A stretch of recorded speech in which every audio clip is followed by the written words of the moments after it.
ভোক কবি অৰুণ বৰুৱা। শুনিছোঁ এইকেইদিন আপোনাৰ বিলাসী ভোজনত ব্যাঘাত জন্মিছে। আপোনাৰ কোটি টকাৰ বেংক বেলেঞ্চেও পূৰাব পৰা নাই সুষম আহাৰৰ জুতি। বেদনাৰ জুচ, লিভাৰ ফ্ৰাই, দামী ব্ৰেণ্ডৰ সুৰা আৰু বিদেশী চিগাৰেটৰ পেকেট। না একো নাই আজি।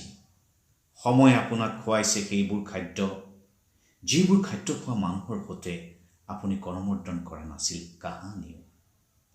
ভোক আপোনাৰ তেনেই অচিনাকি অনুভৱ। কামিহাৰ ওলোৱা ভোকাতুৰ মানুহৰ তৈলচিত্ৰ ওলমি থাকে আপোনাৰ বিলাসী বৈঠকখানাত।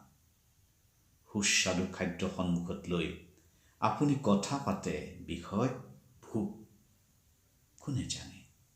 কোনে জানে এই যে সময়ে যদি আপোনাৰ বৈঠকখানাৰ তৈলচিত্ৰত ওলমি থকা ভোক নমাই আনে আপোনাৰ পেটলৈ, সেইদিনা সহিব পাৰিবনে লঘনীয়া পেটৰ জুইকুৰা?